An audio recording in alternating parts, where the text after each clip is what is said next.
Sir Sri Reddy ఆత్మహత్య ప్రయత్నం చేసింది అని ఒక వార్త ప్రచారంలో ఉంది సార్. ఆమె కూడా ఒక ట్వీట్ చేసింది. ఆ ట్వీట్ ప్రకారంగానే అందరు కూడా ఈ న్యూస్ స్ప్రెడ్ అయిందని అంటున్నారు. అసలు ఆమె చేసిన ట్వీట్ ఏంటి? ఎందుకు ఈ ఆత్మహత్య ప్రయత్నం చేస్తుంది? మరి మీ ఒపీనియన్ ఏంటి సార్ దీనిపైన? ముందుగా ఆమె ట్వీట్ ఏందో చూద్దాము. ఆమె ట్వీట్ ఏం చేసిందంటే, I'm mentally going through deep mental trauma. I don't know when will I become normal again. Might be my Bhadrakali should save me. Else I am highly getting suicidal thoughts. Media and TDP and Janasena taking a big part in it. I can't take this torture. I don't know how many days I will live with this body. I am trying to becoming normal but I couldn't. I know people will make fun of it. I am dead serious అని పెట్టింది. దాని తర్వాత కింద big insult is my party also did not recognise me as a YSRCP follower. ఇది ఆమె tweet. అంటే క్లియర్గా ఆమెకి సూయిసైడల్ థాట్స్ వస్తున్నాయి, నాకు నేను ఈ బాడీలో ఎన్ని రోజులు ఉంటానో తెలియదు అని. డెడ్ సీరియస్ అనేది కూడా మళ్ళీ అక్కడ కూడా డెడ్ అనే పదం వాడింది ఆమె. సో క్లియర్గా ఆమె అంటే ఈ ట్వీట్ అంటే మీరు నన్ను కామెడీ చేయొచ్చు ఈ ట్వీట్ పెట్టుకొని, కానీ నేను డెడ్ సీరియస్గా ఉన్నాను అనేది. సో మనం కూడా సీరియస్గానే తీసుకోవాలి ఆమె ట్వీట్ని. ఎందుకంటే చాలామంది కామెడీ అనుకుంటారు, నిజానికి సూయిసైడల్ థాట్స్ ఉన్నవాళ్ళు ఎక్స్ప్రెస్ చేస్తారు. దాన్ని క్రై ఫార్ హెల్ప్ అంటారు సైకాలజీలో. క్రై ఫార్ హెల్ప్ అంటే నాకు హెల్ప్ చేయండి, నేను చనిపోవాలనుకుంటున్నాను, నన్ను ఎవరైనా కాపాడండి అనే ఒక ఇది చేస్తారు. కాబట్టి గవర్నమెంట్స్ కానీ ప్రభుత్వం కానీ మన ఆంధ్రప్రదేశ్ ప్రభుత్వం సీరియస్గానే దీన్ని పరిగణించాలి. కాకపోతే స్ట్రాటజిక్గా ఆమె బెదిరించడానికి ఈ పని చేస్తుందని అనేవాళ్ళు కూడా ఉన్నారు. ఎందుకంటే ఆమె మీద ఆల్రెడీ కేసులు నమోదైనాయి. సో ఆమెను అరెస్ట్ చేయాలని ప్లాన్ చేస్తున్నారని అంటున్నారు. సో దాంట్లో ఆశ్చర్యం ఏం లేదు. ఎందుకంటే వైసీపీ నుంచి తెలుగుదేశం వాళ్ళని, జనసేన వాళ్ళని చాలా నీచంగా మాట్లాడే వాళ్ళల్లో శ్రీరెడ్డి ఒకరు, దాంట్లో డౌట్ ఏమి లేదు. నిజానికి శ్రీరెడ్డి తీసుకొచ్చిన కాజ్ ఏదైతే ఉందో బిగినింగ్లో, అంటే ఉమెన్ని సెక్సువల్గా ఎట్లా సినిమా ఇండస్ట్రీ ఎక్స్ప్లాయిట్ చేస్తుంది, కొత్తగా యాక్టర్లుగా వచ్చే వాళ్ళని యూజ్ చేసుకొని వాళ్ళకి ఛాన్సులు ఇస్తామని ఇంకొకటి పేరుతో వాళ్ళని లైంగికంగా యూజ్ చేసుకొని తర్వాత అవేమి ఇవ్వకుండా పక్కన పడేస్తుంది అన్నది ఆమె ద్వారా బయటికి వచ్చింది. దానివల్ల చాలా ఉపయోగం కూడా ఇండస్ట్రీకి జరిగింది. ముఖ్యంగా ఉమెన్కి కొంత ప్రొటెక్షన్ వచ్చింది. ఎవడంటే వాడు ఈజీగా ఇప్పుడు ఉమెన్ని ఎక్స్ప్లాయిట్ చేయాలంటే కొంత భయపడే పరిస్థితి అయితే వచ్చింది. సో ఆ మేరకి ఖచ్చితంగా ఆమె కాంట్రిబ్యూషన్ ఉంది. అయితే మొదటి నుంచి కూడా ఆమెతో ప్రాబ్లం ఏంటంటే ఆమె ఎక్స్ట్రీమ్కి వెళ్ళిపోతుంది. తను ఏదైతే కాజ్ తనని ఎక్స్ప్లాయిట్ చేస్తే తను ఎంత హర్ట్ అయింది, ఎంత బాధపడిందో, తను వేరే వాళ్ళని హర్ట్ చేసినా అంతే హర్ట్ అవుతారో అంతే బాధపడతారనే సెన్స్ ఆమె కోల్పోయి ఏం చేసిందంటే ఒక రకమైన, నేను ఆల్రెడీ బయోగ్రఫీలో అవన్నీ కూడా చెప్పాను నేను. సో ఒక రకమైన బ్లాక్మెయిల్ పాలిటిక్స్లోకి వెళ్ళింది అనేది కూడా ఆమె మీద ఉన్న ఆరోపణలు. సో అందుకనే ఆమె అంత డబ్బులు సంపాదించగలిగింది, ఇండిపెండెంట్ హౌస్ కట్టింది, అనేక కార్లు ఉన్నాయి ఆమెకు. ఇవన్నీ యూట్యూబ్ ఛానల్ ద్వారా వచ్చే అంత ఇన్కమ్ వచ్చే పరిస్థితి ఏమి లేదు ఆమె వ్యూస్ చూసినా కూడా. కాబట్టి ఆమె బ్లాక్మెయిల్ ద్వారానే సంపాదించిందన్న ఇది కూడా ఉండొచ్చు. ఇవాళ తను బాధితురాలు కాబట్టి నాకు కాంపన్సేట్ ఇవ్వండి, లేదంటే మీ బతుకులు బయట పెడతానని ఆమె చెప్పుండొచ్చు.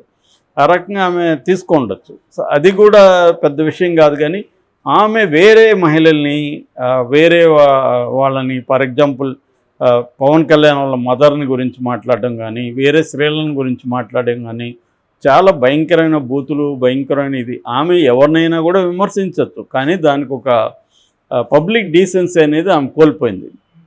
దానివల్ల ఏమవుతుంది, వాళ్ళు హర్ట్ అవుతారు కదా, అవతల విమెన్ హర్ట్ అవుతారు, మహిళలు ఉన్నారు, వాళ్ళని నువ్వు నీచంగా మాట్లాడుతున్నావు, వాళ్ళు హర్ట్ అవుతారు. తర్వాత అనేక మంది నాని లాంటి యాక్టర్స్ అంతా గురించి కూడా బూతులు చెప్పడం వితౌట్ ఎనీ ప్రూఫ్స్, అవి ఇలాగా ఎవరిని పడితే వాళ్ళని మాట్లాడడం అనేది ఆమె పెరిగిపోయింది బాగా. సో దానివల్ల వైసీపీ వాళ్ళు కూడా ఆమెను ఓన్ చేసుకునే పరిస్థితి ఎప్పుడూ లేదు. మేబీ ఇండైరెక్ట్గా ఎవరైనా హెల్ప్ చేస్తారో తెలియదు, కానీ వైసీపీ అఫిషియల్గా ఎప్పుడు కూడా ఆమె తమ సోషల్ మీడియా వింగ్లో ఉందని ఎప్పుడూ అనుకోలేదు, మనకు చెప్పలేదు ఎక్కడ. కాకపోతే ఆమె అప్పుడప్పుడు మాకు డబ్బులు ఇవ్వట్లేదు అంటే ఆమెకి ఏదో డబ్బులు అయితే ముట్టినాయి అనేది కూడా వైసీపీ నుంచి ఒక సెన్స్ అయితే వస్తుంది. ఆమె డబ్బులు నాకు రావట్లేదు అనేది కూడా ఓపెన్గానే ఆమె మాట్లాడింది. ఆమె కోపం ఉంటే వైసీపీ వాళ్ళని కూడా రోజాను కూడా ఆమె నీచంగా మాట్లాడింది. సో ఇలాగా తనాపర అనే భేదం కూడా లేకుండా మాట్లాడినప్పుడు ఇప్పుడు ఆమెకు వేడి మొదలైంది. చాలామంది ఇదే అనుకున్నారు, ఏంటి శ్రీరెడ్డికి ఎంత ధైర్యం ఏంటి అంటే ఆమె దగ్గరే కోల్పోవడానికి ఏమీ లేదని కొంతమంది అంటే అప్పుడు కూడా అన్నారు, మరి ఆమెని రేపు జైల్లో పెడితే ఏం చేస్తుంది, లేకపోతే ఆమె ప్రాణాలకు ప్రమాదం కదా ఇలా మాట్లాడితే అన్నవాళ్ళు కూడా ఉన్నారు. అంత ఎక్స్ట్రీమ్కి వెళ్ళి ఈమె వేరే వాళ్ళని విమర్శించింది. ఇది ఖచ్చితంగా ఆమెను సపోర్ట్ చేసిన, ఆమె కాజును సపోర్ట్ చేసిన మహిళా సంఘాలు కూడా ఆమె వైపు నిలబడే పరిస్థితి ఇవాళ లేదు. ఎందుకు లేదంటే ఒక పబ్లిక్ డీసెన్సీ అని మహిళా సంఘాలు కూడా కొట్లాడుతారు అన్యాయాలకు వ్యతిరేకంగా, స్త్రీల మీద వివక్షకి, స్త్రీల మీద దాడులకి వ్యతిరేకంగా వాళ్ళు ఫైట్ చేస్తారు వివిధ రూపాల్లో. కానీ ఒక విత్ ఇన్ ద లీగల్ ఫ్రేమ్వర్క్లో, విత్ ఇన్ ద డెమోక్రటిక్ నార్మ్స్లో వాళ్ళు ఫైట్ చేస్తారు. ఈ అమ్మాయి అది కాకుండా మన దగ్గర యూట్యూబ్ ఛానల్ ఉంది, లేకపోతే ఫేస్బుక్ ఉంది, ట్విట్టర్ ఉందని ఇష్టం వచ్చినట్టుగా మాట్లాడడం, వీడియోలు రిలీజ్ చేయడం, ఇది సహించలేని పరిస్థితిలోకి వెళ్ళిపోయింది. దాంతో ఇప్పుడు టీడీపీ కూటమి గవర్నమెంట్ వచ్చింది కాబట్టి వైసీపీలో ఎవరెవరైతే ఇలా మాట్లాడారో వాళ్ళ మీద అంతా చర్యలు తీసుకోవడం మొదలుపెట్టారు. ఆల్రెడీ కొంతమంది లోకేష్ కాంటిగా వీళ్ళు మాట్లాడిన వాళ్ళని కొట్టి వాళ్ళ దగ్గర సారీ చెప్పించి ఏడిపించి వాళ్ళని వీడియోలు తీసి పెట్టిన ఇవి కూడా మనం చూసాం. ఆ క్రమంలో అందరికి కూడా, తెలుగుదేశంలో అందరికి కూడా శ్రీరెడ్డి మీద విపరీతమైన కోపం ఉంది, జనసేన కూడా కోపం ఉంది. అందుకని శ్రీరెడ్డి మీద వాళ్ళు కూడా అంతే ఘోరంగా మాట్లాడుతున్నారు.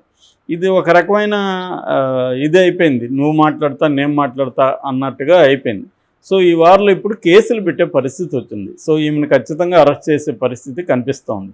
సో ఒకవైపు ఏమో వైసీపీ సపోర్ట్ లేదని కూడా వాపోతుంది. వైసీపీ వాళ్ళు ఎవరు సపోర్ట్ చేసుకునే పరిస్థితిలో లేరు, వాళ్ళు ఎవరిని ఎవరు కాపాడుకోవాలన్న పరిస్థితిలో ఉన్నారు. జగన్ అంటున్నాడు కానీ జగనే కాపాడుకోలేని పరిస్థితి ఇవాళ జగన్కు ఉంది.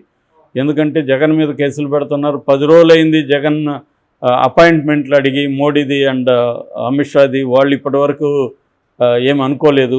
కాబట్టి జగన్కి అనివార్యంగా కూటమిలోకి పోవాల్సిన అవసరం ఉంది. కూటమిలోకి పోయినా ఆయన్ని జైల్లో వేస్తారు. కూటమి ఏం చేస్తుంది అంటే ఖండిస్తుంది. సో చంద్రబాబు అరెస్ట్ అప్పుడు కూడా కూటమి నాయకులు ఖండించాడు. ఏం జరిగింది జగన్కి కూడా తెలుసు. సో జగన్ ఇప్పుడు తాను కాపాడుకునే పరిస్థితిలో ఉన్నాడు. వైసీపీలో నాయకులు తమను తాము కాపాడుకునే పరిస్థితిలో ఉన్నప్పుడు ఈమెను ఎవరు కాపాడతారు? పైగా ఈమె ఎప్పుడు యాక్టివ్గా వైసీపీ మెంబరు కానీ ఏమని క్లెయిమ్ ఎప్పుడు లేదు. కాబట్టి ఆమె డిప్రెషన్లో ఖచ్చితంగా ఉంటుంది. ఆమెకి ఇది గడ్డు కాలమే, ఇది ముందు ఊహించుండాలి. ఆమె ఒకవేళ మా వైసీపీ ఓడిపోయి తెలుగుదేశం వస్తే మన పరిస్థితి ఏంటనే ఊహించుకోవాలి. ఇది ఆమె ఒక ఎగ్జాంపుల్ చాలామందికి, అంటే ఒక బ్యాడ్ ఎగ్జాంపుల్, నెగిటివ్ ఎగ్జాంపుల్.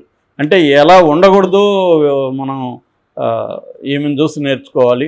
ఇప్పుడు నేను కోరుకునేది ఏంటంటే సూసైడల్ దీనికి వెళ్ళొద్దని నేను కోరుకున్నాను. ఎందుకంటే ఈ ఫేజ్ అనేది ఎక్కువ రోజులు ఏమి ఉండదు. ఖచ్చితంగా ఆమె మీద కేసులు పెడితే ఎదుర్కోవాలి, లీగల్గా ఎదుర్కోవాలి. దాన్ని ఖచ్చితంగా లీగల్గా ఎదుర్కోవడం. జైలుకి ఒకవేళ వెళ్ళినా, ఈ జైలు అంటే బయట భయపడేంత ఘోరంగా ఏమో జైల్స్ ఉండవు.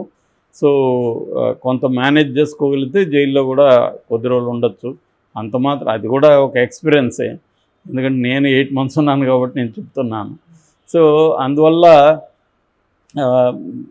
మనకేందంటే చాలా ఇష్యూస్ దాన్ని ఫేస్ చేయకముందు చాలా భయంకరంగా కనబడతాయి. ఒకసారి దాన్ని ఫేస్ చేసేసామంటే ఇంతేనా అనిపిస్తుంది. కాబట్టి ఈ ఫేజ్ ఆమెకి డిఫికల్ట్గా ఉంటుంది ఖచ్చితంగా. దీన్ని ఫేస్ చేస్తే ఆమె ఊహించని వైపు నుంచి కూడా ఆమె మద్దతు దొరికే అవకాశం ఉంది. సో ఈ ట్వీట్ ఖచ్చితంగా సీరియస్ తీసుకొని ఆమెకి కౌన్సిలింగ్ కూడా అవసరం.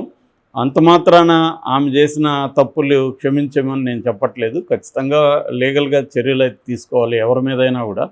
సో అంత ఇదిగా మాట్లాడే, వ్యక్తిగతంగా దాడులు చేయకూడదు అనేది ఒక గుణపాఠంగా నేర్చుకోవాలి. రాజకీయంగా ఎన్నైనా మాట్లాడచ్చు, మనం విభేదించవచ్చు, ఎవరితో అయినా వాళ్ళని విమర్శించవచ్చు తప్ప వ్యక్తిగతంగా వాళ్ళని బిలో ద బెల్ట్ వెళ్ళి వాళ్ళని మాట్లాడడం, వాళ్ళ స్త్రీలను మాట్లాడడం, ఇటువంటివన్నీ కనీసం ఇప్పటికైనా ఆమె ఇది పెట్టాలి.